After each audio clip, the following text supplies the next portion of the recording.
Hello my dear friends, मैं राजकुमार और आप देख रहे हैं राज ज्ञान दृष्टि। आज हम बात करने जा रहे हैं कक्षा 12वीं के विषय समाजशास्त्र के पुस्तक भारत में सामाजिक परिवर्तन एवं विकास का अध्याय 1 संरचनात्मक परिवर्तन का भाग 1 है।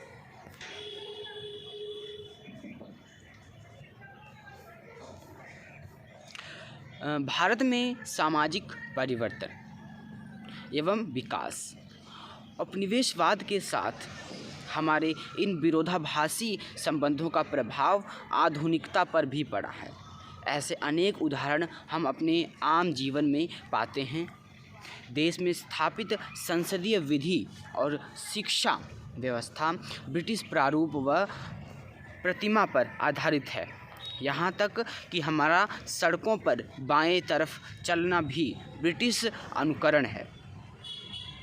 सामाजिक संरचना में परिवर्तन किस तरह से हुआ हम आज भी जो है पश्चिमी जो ट्रेडिशंस हैं, कल्चर है, उसको नहीं ख़त्म कर पाए हैं। तो यही तो है संरचनात्मक परिवर्तन कि जो ब्रिटिशर्स के हमारे यहाँ आने पर किस तरह के बदलाव और किस तरह के परिवर्तन हुए हैं, तो और किस तरह से हम उपनिवेशवाद के समय जो हमारे ऊपर प्रभाव पड़ा, तो और जो आज हम यह सामाजिक परिवर्तन और सामाजिक व्यवस्था को देखते हैं। तो अगर हमारी जो आधुनिकता का असर है हमारे ऊपर कितना है और उसमें क्या परिवर्तन आए हैं, तो हम देखते हैं कि जो हमारी संसदीय प्रणाली से लेकर विधि और शिक्षा व्यवस्था तक सब कुछ हम ब्रिटिश आधारित स्वरूप में है। और यहाँ तक कि हमारी जो सड़कों पर हम चलते हैं बाईं ओर, वह भी हम ब्रिटिशों जो ब्रिटिश नियम है, वहाँ का जो नियम है उसको फॉलो करते हैं। तो और भारत में सामाजिक परिवर्तन एवं विकास, अब भारत में किस तरह से सामाजिक परिवर्तन हुआ और उसका किस तरह से विकास हुआ उसको हम जानेंगे। तो उपनिवेशवाद ने राजनीतिक, आर्थिक और सामाजिक संरचना में अनेक परिवर्तन किए हैं। जब भारत अंग्रेज़ों का गुलाम था, उस वक्त बहुत से सामाजिक परिवर्तन और सांस्कृतिक परिवर्तन, राजनीतिक परिवर्तन भारत में हुए। और आज के सत्र में हम 2 संरचनात्मक परिवर्तनों की चर्चा करेंगे, औद्योगिकरण और नगरीकरण।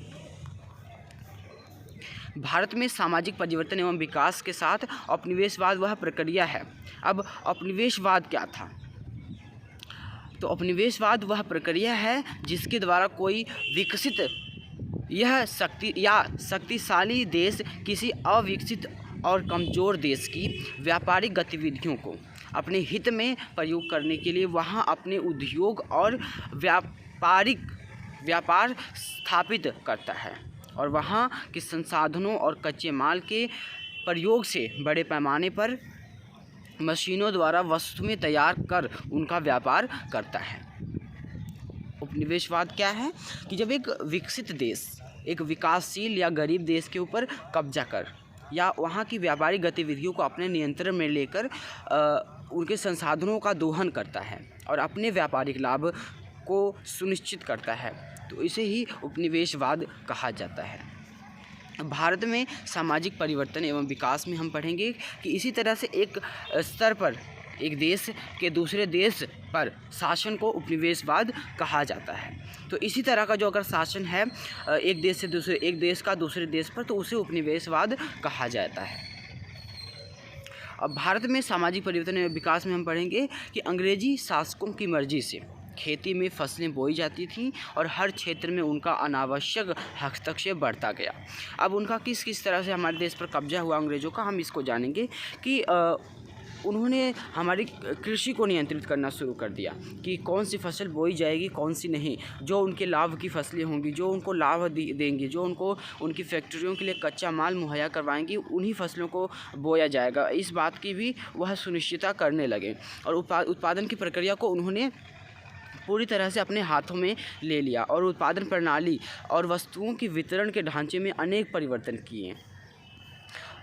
यह हम चाय के बागान का एक दृश्य देखते हैं कि किस तरह से उन्होंने आसाम के क्षेत्रों में बिहार, झारखंड, उत्तर प्रदेश, महाराष्ट्र, राजस्थान, मध्य प्रदेश, इन जगहों से, मैदानी क्षेत्रों से आसाम के क्षेत्रों में चाय बागान मज़दूर के रूप में लोगों को वहाँ पलायन करके भेजा गया और एक चाय मज़दूर जो है वहाँ पर लगे हुए खेतों में हम देख पाते हैं। तो इनके जीवन में भी बहुत से उपनिवेशवाद के समय बहुत से परिवर्तन हुए और इनको कम मजदूरी दी जाती थी और अधिक घंटे काम करवाए जाते थे और इनको अपना जो है अच्छा जो रहन सहन है वह भी मुहैया नहीं होता था। इनको निम्न स्तर का भोजन और निम्न रहन सहन और रहना पड़ता था और यह मैदानी क्षेत्र के मज़दूर हुआ करते थे और इनको पहाड़ी पर्वतीय क्षेत्रों में रहने का जो अनुभव है, उस परिस्थिति में रहने का जो अनुभव है वह नहीं था। तो इसकी वजह से इनको बहुत सी बीमारियां भी हुआ करती थीं। उससे बेखौफ जो ब्रिटिशर्स के जो कानून हुआ करते थे वह ना कि आम जनता और ना कि मज़दूरों बल्कि जो चाय के मालिक हैं और जो उद्योगपति हैं उनके हित में उनके कानून और नियम हुआ करते थे। और भारत में सामाजिक परिवर्तन एवं विकास में पढ़ेंगे कि ब्रिटिश शासकों ने अपने राजकाज को सुचारू रूप से चलाने के लिए भारतीय जनजीवन को लगभग हर तरह क्षेत्र में दखल दिया। अब उन्होंने यह सुनिश्चित किया कि उनका जो शासन है वह एक लंबे समय तक बना रहे। उसके लिए उन्होंने कोई भी क्षेत्र, कोई भी ऐसा पैतरा नहीं छोड़ा कि वह उन्होंने आजमाया न हो, चाहे वह सामाजिक नियंत्रण के कानून हो या सांस्कृतिक गतिविधियाँ, सभी माध्यम और सभी को लेकर उन्होंने कानून बना दिए। पूंजीवाद एक गतिशील प्रक्रिया है। अब हम पढ़ेंगे कि पूंजीवाद क्या है। पूंजीवाद एक गतिशील प्रक्रिया है और इसमें विस्तार और परिवर्तन की क्षमता है और भारत जैसे देश में उपनिवेशवाद के दौरान पूंजीवाद का भारी विकास हुआ, जिसका एक गहरा प्रभाव भारतीय समाज और जन जीवन के हर क्षेत्र में देखने को मिलता है।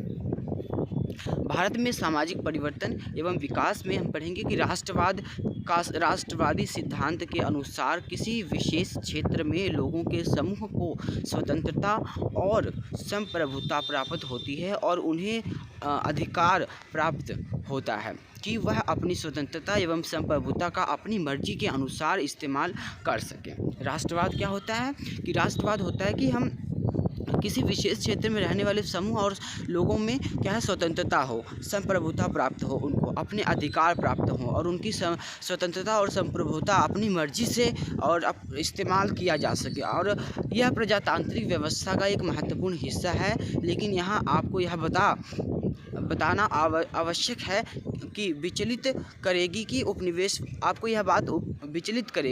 उपनिवेशवाद के चलन और राष्ट्रवाद के सिद्धांत तथा प्रजातांत्रिक अधिकारों में काफ़ी विरोधाभास है।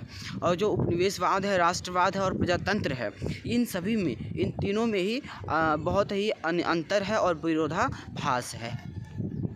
यह तस्वीर स्वतंत्रता आंदोलन की है। जब लोग अपने राष्ट्रवाद की जो भावना है लोगों में पनपी, तो लोगों ने अपने देश की स्वतंत्रता और संप्रभुता की और अखंडता और अपनी स्वतंत्रता सुनिश्चित करने के लिए एकजुट हुए और आंदोलित हुए। तो उस वक्त की ये तस्वीर, उस समय अधिकतर जो लोग हैं अभिजात वर्ग है और जो शिक्षित वर्ग है, जो शिक्षा प्राप्त करता था, वह लंदन जाकर या विदेश जाकर शिक्षा अर्जित करता था। तो उसमें विदेशी भावना, जो कहते हैं कि जो विदेशों में डेवलपमेंट्स और सामाजिक विकास हो रहा था, जो कि अपनी स्वतंत्रता को सुनिश्चित करना, राष्ट्रवाद की भावना, मानवतावाद की भावना और प्रजातंत्र लोकतंत्रवाद की भावना, यह उनके अंदर पनपी। तो उन्होंने जब अपने देश में वापस आए तो उन्होंने देखा कि किस तरह उनको फिर गुलामी का अनुभव हुआ और उपनिवेशवाद हमें किस तरह से जकड़ रहा है, इस बात का उनको अनुभव हुआ। तो उन्होंने फिर अपने देश की आज़ादी के लिए और अपने देश को आज़ाद कराने के लिए, अपनी स्वतंत्रता और संप्रभुता को सुनिश्चित करने के लिए उन्होंने इस तरह के आंदोलन आयोजित करने शुरू कर दिए और आंदोलित हुए। औद्योगिकीकरण एक प्रमुख संरचनात्मक परिवर्तन है। अब औद्योगिकीकरण क्या है उसको हम जानेंगे कि यह क्या एक संरचनात्मक परिवर्तन है, एक प्रमुख, और यह आधुनिक युग का सबसे महत्वपूर्ण शब्द है। जो आधुनिकीकरण है, औद्योगिकीकरण है, इसको कह देने मात्र से औद्योगिकीकरण नहीं हो जाता है। ये एक बेहद महत्वपूर्ण शब्द है। इसमें एक व्यापकता है इस शब्द में, और सभ्यता के विकास के साथ साथ इस शब्द के महत्व में भी वृद्धि होती जा रही है। जैसे जैसे हमारा जो विकास है होता जा रहा है, दुनिया डेवलप्ड हो रही है, देश डेवलप्ड हो रहे हैं, तो इस औद्योगिकीकरण का जो मायने हैं और इसका जो मतलब है वह भी बढ़ता जा रहा है, उसमें भी व्यापकता आती जा रही है। औद्योगिकीकरण वास्तव में वह प्रक्रिया है जिसके द्वारा बड़े पैमाने पर नए उद्योगों का प्रारंभ किया जाता है। अब औद्योगिकीकरण क्या है? वह प्रक्रिया है जिसके द्वारा बड़े पैमाने पर उद्योग निर्माण किए जाते हैं, उद्योगों को लगाया जाता है। इस प्रक्रिया को औद्योगिकीकरण कहते हैं, और साथ ही छोटे उद्योग विशाल उद्योगों में परिवर्तित हो जाते हैं। अब औद्योगिकीकरण की प्रक्रिया में छोटे उद्योगों का इतना बोलबाला नहीं रह जाता है, और इसमें बड़े बड़े बृहद उद्योग होते हैं और छोटे उद्योगों का एक तरह से सफाया होता जाता है।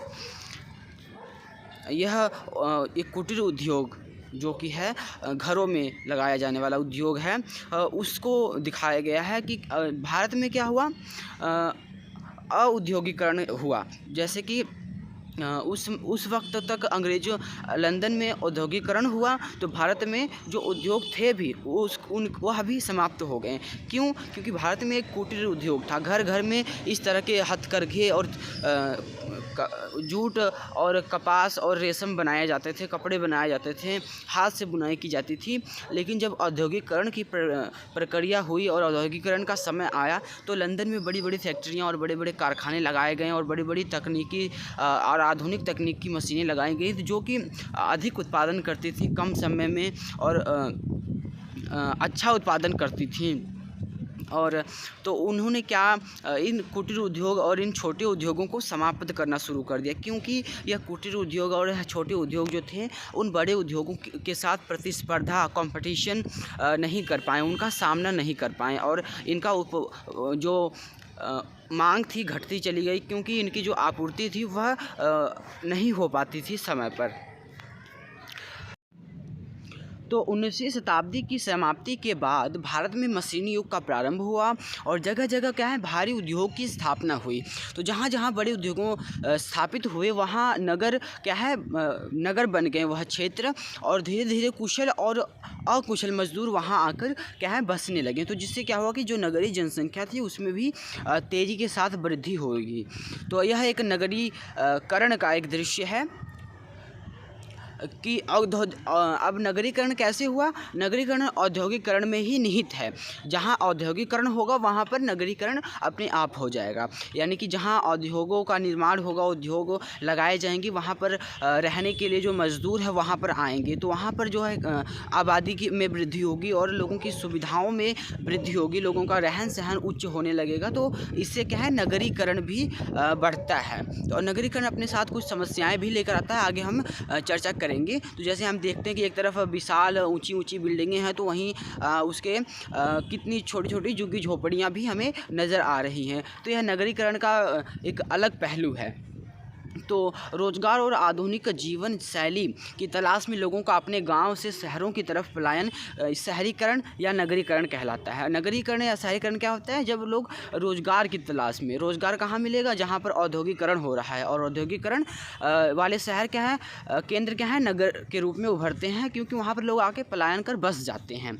तो यह नगरीकरण कहलाता है। और समाजशास्त्रीय दृष्टिकोण से नगरीकरण का तात्पर्य सामाजिक परिवर्तन की उस प्रक्रिया से है, जो सामाजिक परिवर्तन है उसकी उस प्रक्रिया से है जिसके द्वारा ग्रामीण जनसंख्या शहरी लोगों के विचारों और मूल्यों को अपनाती है। अब जो ग्रामीण जनसंख्या है वो शहरी लोगों के रहन सहन और रीति रिवाज और एक तरह से कल्चर और ट्रेडिशंस को फॉलो करती है, तो उसे हम नगरीकरण में गिन सकते हैं समाजशास्त्रीय दृष्टिकोण से। नगरीकरण शब्द से बना जो है नगरीकरण नगर शब्द से बना है और यह उस प्रक्रिया की ओर संकेत करता है जिसके माध्यम से नगरों का निर्माण होता है और आधुनिक युग में नगरीकरण में को सबसे अधिक महत्व दिया जा रहा है। अब चुने हुए महानगरीय शहरों की दशकीय वृद्धि दर में प्रतिशत, अब यहाँ पर जो वृद्धि है एक दशक में 10 वर्ष होते हैं, उस 10 वर्षों में कितनी वृद्धि किस नगर ने की है उसको यहाँ पर दर्शाता हुआ यह एक चार्ट है। तो भारत में सामाजिक परिवर्तन एवं विकास। अब भारत में अब हम जानेंगे कि हमारे जो तटीय नगर यानी कि बम्बई, कोलकाता और चेन्नई भारत के व्यापारिक आधारशिला हैं। यहीं पर सबसे पहले जो औद्योगिकरण है वह विकसित हुआ और यहीं पर नगरीकरण का विकास भी हुआ। तो मुंबई भारत की कमर्शियल कैपिटल्स है कहलाती है और इन्हीं केंद्रों से भारत में उत्पादित वस्तुओं का निर्यात होता है तथा विदेशों में निर्मित वस्तुओं का आयात होता है।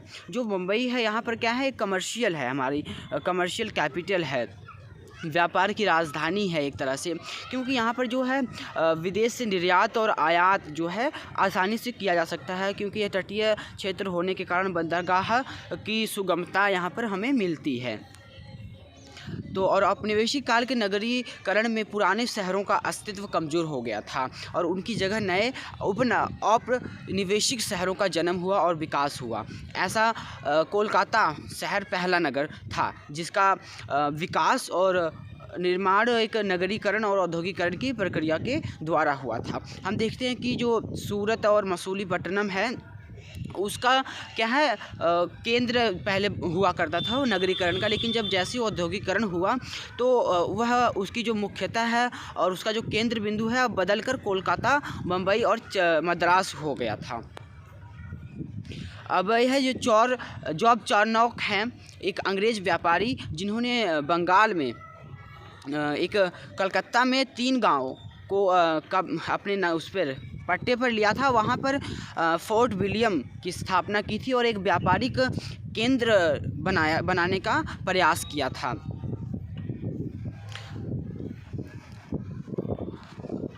यह नगरीकरण की कुछ समस्याओं को हम दर्शाता हुआ यह चित्र है कि नगरीकरण किस तरह से बढ़ती आबादी को एक समस्या के रूप में सामने आती है और बढ़ता ट्रैफिक, शोर शराबा और पोल्यूशन तो यह दिखाता है हमें, और घनी सघन बसा हुआ क्षेत्र होता है तो पानी की कमी होने लगती है और सीवरेज का निकासी के एक सिस्टम की एक बड़ी समस्या रहती है। तो यह कुछ समस्याएं नगरों में हैं और नगरों में क्या है कि एक जो पलायन करके वहाँ पर जाते हैं लोग और वहाँ के जो मूल निवासी होते हैं उनमें एक तरह का संघर्ष पैदा होता है रोज़गार को लेकर और रहने को लेकर। तो लोगों को जो पलायन कर आए हुए लोग और मूल निवासी हैं उनमें एक तरह का संघर्ष पैदा होता है। तो नगरीकरण कुछ समस्याओं को भी लेकर आता है। तो नगरीकरण हम देखते हैं कि लोग यह सोचकर जाते हैं कि हमारा नगरों में जो है जीवन स्तर उच्च होगा, लेकिन कई बार ऐसा होता है कि नगरों में उन्हें और भी निर्मम और दयनीय स्थिति में रहना पड़ता है, उन्हें गंदी झुग्गी झोपड़ियों में जाकर रहना पड़ता है और भयंकर बीमारियों का सामना करना पड़ता है। तो कुछ यह पहलू एक और नगरों के एक और भी हैं। तो अब हम समाजशास्त्र के विषय के और अध्ययन के बारे में अपने अगले वीडियो में पढ़ेंगे।